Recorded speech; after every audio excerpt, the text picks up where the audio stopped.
Excelente. Hola, ¿qué tal? Les saluda Ana Marta Arce. Bienvenidos a un nuevo programa de Conversamos. En esta ocasión nos acompaña Michelle López, quien es psicóloga de Casa Jaguar del IASA. Con ella vamos a hablar sobre la recaída, una oportunidad para empezar otra vez. Michelle, gracias por acompañarnos este día. Muchas gracias, es un placer para mí estar aquí y para todas las personas que nos están escuchando también es importante aprender todavía más y sensibilizar más a la población acerca de este tema, ya sea usted una persona que está pasando por una recaída o una persona acompañante de un proceso, de una persona también que está en abstinencia y demás. Creo que es una oportunidad importante para abrir el pensamiento a aprender acerca de esto. Michelle, y es que este tema sin duda alguna es sumamente importante en nuestro diario vivir. Estamos hablando de recaídas a nivel emocional, con temas de adicciones, también con pequeños metas que nos proponemos y a veces no lo logramos, ¿verdad? No logramos esa constancia, volvemos a recaer en los mismos hábitos y queremos abordarlo desde muchas aristas, ¿verdad? ¿Cuántas veces como seres humanos hemos tenido recaídas y vemos como que hasta aquí llegó todo, ¿verdad? Cometí un error o vuelvo a cometer el mismo error y ya no tengo solución o ya no hay una buena alternativa a esto, ¿verdad? Lejos de verlo como más bien un enfoque positivo de que esta recaída me puede ayudar ya a resurgir y a tomar conciencia de lo que estoy viviendo. En primer lugar, ¿cómo podemos definir una recaída? Bueno, lo importante de entender es la diferencia entre una caída y una recaída, ¿verdad? Manejamos dos términos. La caída es este pequeño desliz, ¿verdad? Que tiene la persona que está en abstinencia de, como usted decía, de cualquier situación, ¿verdad? De consumo de sustancias, de un tema de consumo de azúcar, por ejemplo, para las personas diabéticas y demás. Entonces, esta caída es esta persona que está en abstinencia, tuvo un evento, fue y consumió, ¿verdad? Pero retomó su proceso de abstinencia, ¿verdad? Fue consciente y dijo, ok, tuve una situación, consumí, fue un desliz, pero retomo mi abstinencia. La recaída es devolverse al inicio del proceso, ¿verdad? Es consumir y volví a consumir al día siguiente y volví a consumir al siguiente día, ¿verdad? Y se devuelve todo el proceso como tal. Sin embargo, es muy importante lo que decís, ¿verdad? Porque las recaídas y las caídas, ambas son identificadas como algo muy negativo, como que la persona se fue y se nos fue la oportunidad de cambio. Y en realidad nosotros lo vemos como una oportunidad de cambio que vamos a ver, un robustecimiento, ¿verdad? De la oportunidad en el proceso de la persona. Cada recaída o cada caída es una oportunidad de mejora, ¿verdad? Para que la persona se dé cuenta de que, ok, hay algo ahí que puede suceder, una caída puede llevar a una recaída y ahí en la caída es donde hay que buscar ayuda para prevenir la recaída como tal.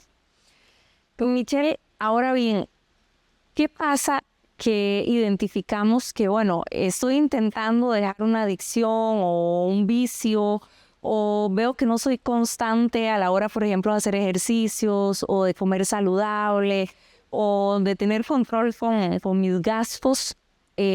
Intento, lo logro un mes, pero estoy viendo que nuevamente vuelvo a recaer y nuevamente vuelvo a recaer. ¿Qué podemos identificar? O usted como experta en psicología, ¿qué es lo que hay ahí que no me genera motivación para poder lograr estos objetivos? En realidad la caída o la recaída es parte del proceso, ¿verdad? Esperar un proceso de abstinencia de cualquier situación sin una caída o sin una recaída es un pensamiento muy derrotista, ¿verdad? Porque entonces no nos damos la oportunidad de poder tener estas nuevas oportunidades de mejora en el proceso. Entonces, es muy poco realmente el porcentaje de personas que logran un proceso de abstinencia sin una recaída, ¿verdad? Que esperar una recaída es parte del proceso y la debemos esperar todos, tanto la persona que está en el proceso de abstinencia como las personas familiares o acompañantes del proceso de la persona. De ahí que estigmatizamos la recaída como lo más negativo, ¿verdad? Entonces, en realidad lo que se trabaja en una recaída es el control de impulsos, ¿verdad? Siempre tenemos que entender que vamos a vivir con el deseo de consumir, ¿verdad? Con el deseo de ir a comprar, con el deseo de ir a comerme un pastel lleno de azúcar, ¿verdad? De ir a tomarme una cerveza. El deseo siempre va a estar. Y la persona cree que en un proceso de abstinencia el deseo se va a quitar, ¿verdad? Y llegan y dicen, ayúdeme, yo necesito que el deseo se quite. Es que no se va a quitar. Entonces lo que tenemos que trabajar con la persona es aprender a vivir el día a día con ese deseo, pero trabajando nuestro control de impulsos. Ahí como la diferencia de lo que podemos esperar en un proceso de recaída como tal, ¿verdad? Es parte del proceso y no podemos esperar un proceso sin recaída, porque es muy derrotista, como lo decía anteriormente, ¿verdad? La persona puede decir, ay, ya recaí y ya se vino el proceso abajo, y en realidad es una nueva oportunidad. ¿Cómo logro yo identificar que definitivamente solo no puedo superar o llegar a mi meta o a mi objetivo? ¿Y cómo creo esa red de apoyo en la cual me voy a sostener para ir logrando esos objetivos o esas metas? Sí, en realidad es una evaluación de la autoeficacia de la persona, ¿verdad? Cuando vemos los puntos débiles de la persona que está llevando a la recaída, ahí es donde reactivamos o activamos redes de apoyo, familiares, profesionales y demás, ¿verdad? Entonces, normalmente cuando la persona tiene una recaída, va completamente alineada a un proceso importante de su vida, ¿verdad? Entonces, ahí es donde tenemos que entender que en la lista de puntos débiles que hacemos es donde necesitamos ayuda de un profesional, ¿verdad? Porque, ok, identifiqué que cada vez que pasa esto, yo tengo una recaída. Ahí es donde necesito ayuda. Parte de lo importante es que en realidad la recaída se puede prevenir desde la caída, ¿verdad? Desde que yo tuve ese desliz y dije, fui a una fiesta familiar y en la fiesta familiar había alcohol, por ejemplo, ¿verdad? Y bueno, mi tía me ofreció ahí, yo me lo tomé por compromiso y doctora, no pasó nada, pero bueno, al día siguiente lo volví a hacer. Y al día siguiente lo volví a hacer y entendemos que una caída se convierte en una recaída a largo plazo y cuando la persona se da cuenta ya está otra vez en consumo activo, ¿verdad? Entonces es el manejo de la evaluación de autoeficacia de la persona lo que justamente nos lleva a hacer una lista de puntos débiles donde hay que trabajar con respecto al control de impulsos. Michelle, y podríamos mencionar que es lo mismo una recaída en temas de adicciones como licor, como drogas, que son quizás temas más fuertes emocionalmente, a, por ejemplo, una recaída en una dieta, a restricción de alimentos. Es que eso depende de las consecuencias que le ha tenido el consumo a la persona, ¿verdad? Por ejemplo, digamos, si la persona está dejando el consumo, ¿verdad?, de alcohol, porque le ha traído pérdidas importantes a nivel de su vida cotidiana, al igual que una dieta que la mandó un doctor porque está rayando la línea de alguna enfermedad física, por supuesto que sí, ¿verdad? Estamos encontrando el consumo de algo, ¿verdad? Procesando algún sentimiento o alguna emoción de esa manera, en vez de irnos a trabajar, ¿verdad? Para ver de qué forma podemos elaborar el sentimiento, elaborar lo que nos está generando, no sé, una ansiedad, por ejemplo, ¿verdad? Para el consumo. Entonces, ahí es donde nosotros entendemos en IAFA, ¿verdad? Que somos personas atendiendo personas, que nosotros también hemos tenido nuestras situaciones en donde, por ejemplo, estoy dejando el consumo de chocolate, pero recaí ayer, ¿verdad? Entonces entendemos que cada uno estamos con nuestras luchas internas. Sin embargo, al tema del profesional que le atiende, ¿verdad? Es donde las personas estamos capacitadas para llevar estos procesos. Por eso insistimos en que si una persona se siente mal, si una persona ya sabe que está teniendo muchas consecuencias negativas a raíz de su consumo, asista a nuestras instalaciones, que la atención es completamente gratuita, que es lejos o apartada de que tenga un seguro con la caja, por ejemplo, ¿verdad? Y que estamos en completa disposición de brindar la ayuda correspondiente. Michelle, usted acaba de decir un punto fundamental y es el tema de la ansiedad. Mucho de esas recaídas es parte de la ansiedad que no se logra controlar, ¿verdad? ¿Cómo quizás una persona que en este momento esté viendo el programa y tenga algún problema con alguna adicción, alguna situación específica, y diga, es que, bueno, yo intento cambiar mi estilo de vida porque tengo claro que esto me genera una enfermedad, porque tengo claro que esto me genera daño, pero no logro controlar la ansiedad. Y hasta que no se logre controlar la ansiedad, no se va a lograr llegar a los resultados que se quiere. Sí, yo puse el ejemplo de la ansiedad, ¿verdad? Sin embargo, si no es una ansiedad diagnosticada, no podríamos decir que específicamente solo ansiedad. Pueden ser otros factores, ¿verdad? Tenemos que tener en cuenta quién tenemos enfrente, la edad de la persona que tenemos enfrente, a qué se dedica, quién es su entorno, ¿verdad? Y evaluar, las fuentes de estrés de la persona. Entonces, esto nos va a indicar cuáles son las partes circunstanciales que afectan en ese consumo. Michelle, ¿qué pasa con la familia? Muchas veces se escucha menospreciar el gran trabajo que está tratando de hacer la otra persona y no se entiende la lucha interna que lleva esa persona y es como, en lugar de apoyarlo, más bien, mira, o sea, creo que estás dimensionando mucho, o sea, es fácil de realizar, no estamos viendo resultados y no logra conseguir esa red de apoyo. Es complicado, ¿verdad? Porque cuando hablamos de un proceso de abstinencia, las redes de apoyo son muy importantes. De hecho, en IAFA tenemos atención a familiares porque entendemos que todos, desde el profesional que la atiende hasta la familia de la persona, somos acompañantes del proceso de la persona y cada uno de los procesos de las personas es diferente, ¿verdad? Puede ser que una fórmula funcione para una persona, pero no funcione para otras. Entonces, es un tema mucho de educarse, ¿verdad? Es un tema mucho de educarse como acompañante del proceso. Como les comentaba, ¿verdad? En IAFA tenemos atención a las personas acompañantes del proceso porque no es sencillo. El consumo no solo le afecta a la persona consumidora, le afecta a su entorno y de ahí la familia, ¿verdad? Michelle, de esa manera vamos a hacer nuestra primera pausa, pero ya venimos para seguir desarrollando el tema. Excelente. Ideal.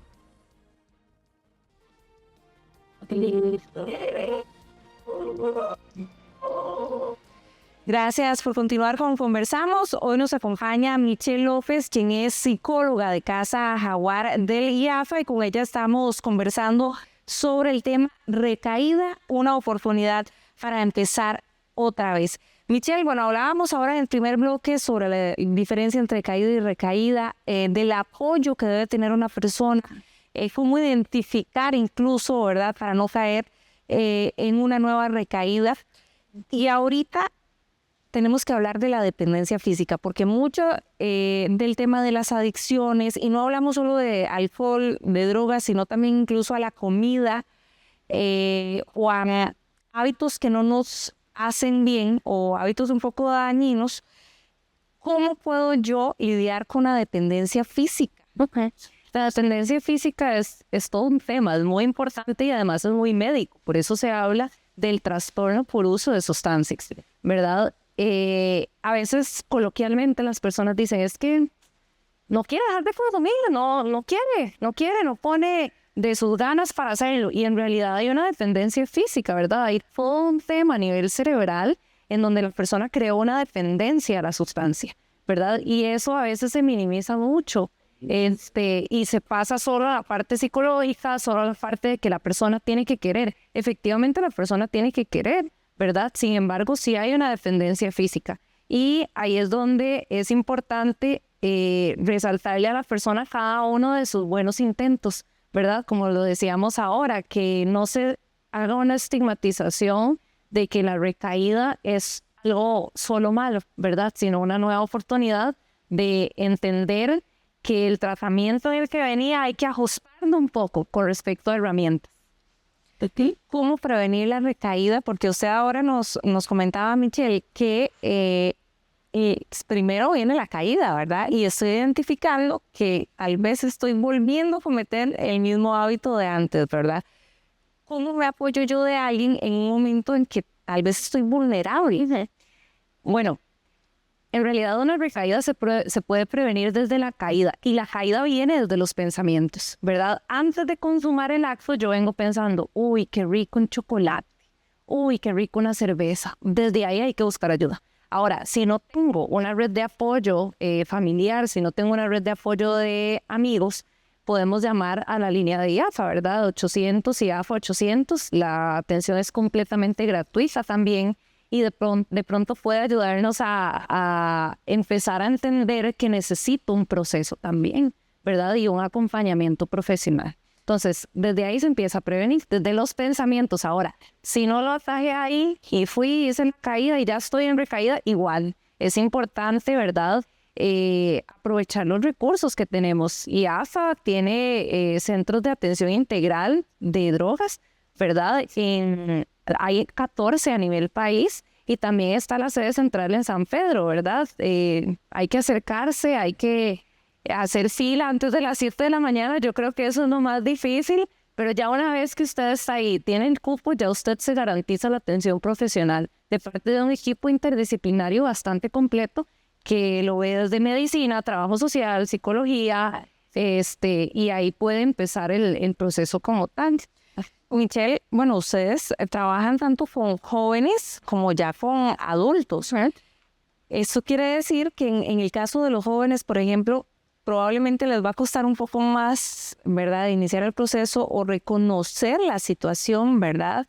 O incluso los padres de familia no querer aceptar esa situación. ¿Cómo o qué consejo le dan ustedes a un padre de familia que está viendo que hay ciertos comportamientos que no son normales y que esto puede llevar a una situación crítica a su hijo?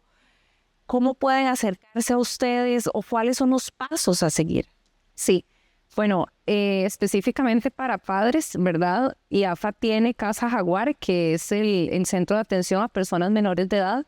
Igual pueden acercarse a las 7 de la mañana. Si la persona no quiere ir, si el chico o la chica no quiere ir, mamá, papá, vaya usted, ¿verdad? Pregunta, habla acerca de la situación y ahí se explica cómo se lleva el proceso. Nosotros normalmente, bueno, en realidad se trabaja bajo el modelo de etapas de cambio y es muy importante lo que decías. En la primera etapa, que es la precontemplación, la persona no está viendo todas las consecuencias negativas que le genera el consumo. Pongamos un ejemplo. Digamos que la persona se siente muy triste, se siente sola, algo le pasó y entonces está consumiendo. Eso le ayuda a sentirse acompañado porque le genera un ambiente social de consumo, donde medio el consumo sí, pero se siente mejor porque ya no se siente solo, ¿verdad? Entonces, si yo vengo y le digo a esa persona, es que tenés que dejar de consumir, va a ser un shock en la persona, va a decir, tengo que dejar lo único que me hace sentir feliz ahorita, ¿verdad? Ahí estamos hablando de que la persona está en precontemplación. Entonces, lo que trabajamos en las etapas de cambio es llevarla hacia una contemplación, de que vea que efectivamente está elaborando algunos sentimientos y algunas emociones a través del consumo, que se pueden elaborar de otras formas, y la idea es enseñarle técnicas para que lo haga en donde no tenga efectos negativos a su salud. ¿Cómo trabajan ustedes también con la familia? Y no solo tomando el caso de los jóvenes, sino también de adultos que están en una situación de adicción.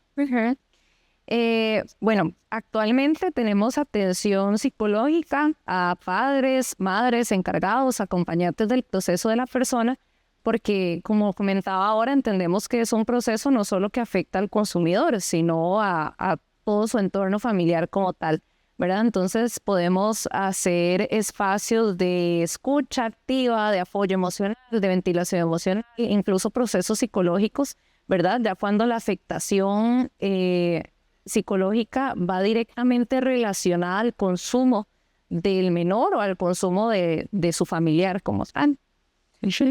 Podríamos o podríamos más bien decir que hay que tener paciencia. Esa es una de las claves, creo que para la persona que está tratando de salir de una recaída, o bien de los familiares, la pareja o las personas que están ahí cerca, para poder entender que es un proceso de altos y bajos, ¿sí? De hecho, el tratamiento que hacemos, bueno, en Casa Jaguar tenemos 3 programas de atención, 2 son programas ambulatorios, ¿verdad? Que la persona va a citas y se va a la casa y vuelve a ir a una cita en X tiempo. y está el programa residencial, que es un internamiento de 3 meses. Estos programas de tratamiento ambulatorio tienen un tiempo consulta externa tiene un tiempo de 9 meses con 3 meses de seguimiento, ¿verdad? Entonces, cuando uno le dice eso a las personas se quedan como, ¿cómo? 9 meses, ¿verdad? Y es que hay que trabajar muchas cosas y no se puede en un tiempo corto, y a veces nuestra cultura es que queremos todo de ya para allá y no se puede, y menos en algo en donde no solo hay que trabajarlo desde la parte psicológica, sino también desde la parte médica y demás por un tema a nivel físico y a nivel cerebral, ¿verdad? Michelle, ¿qué recomendaciones da usted como psicóloga? Quizás muchas personas que nos están escuchando identifican que quieren ser constantes, pero no lo logran en diversos ámbitos, como lo poníamos ahora. Puede ser desde adicciones con drogas, el licor, adicciones con la comida, otro tipo de adicciones o hábitos que están dañando nuestro entorno, nuestra salud, y que definitivamente ven que es como un círculo vicioso.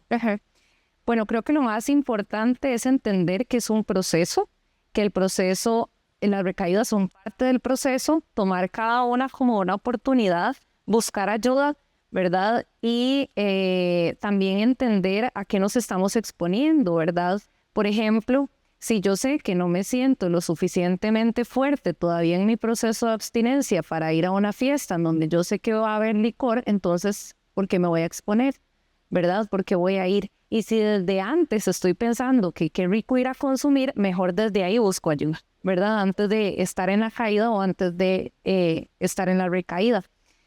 Sí es muy importante también que la recaída, o mencionarles, ¿verdad? Que la recaída como tal genera sentimientos de vergüenza, sentimientos de culpa, sentimientos de que estoy atrasando el proceso. Y más allá de eso, los profesionales que llevamos el proceso de las personas no estamos para juzgarles, ¿verdad? Entendemos que hay sentimiento de culpa y sentimiento de actitud derrotista, pero podemos partir de ahí como una nueva oportunidad de cambio. También consideramos, ¿verdad?, que el proceso de cambio, la abstinencia y lo que lleva a una persona a recaer como tal es desde la parte psicológica asociada a un condicionamiento operante. Si yo salgo de un restaurante o si yo salgo de un lugar que sé que voy a pasar por el parque donde están mis amigos consumiendo, ¿verdad? Entonces trato de cambiar la ruta, ¿verdad? Además, si es algo que va asociado a mi cotidianidad. Si yo salgo del gimnasio, salgo de mi trabajo y sé que cada vez que paso por ahí, de fijo, sí o sí consumo, sé que me estoy exponiendo.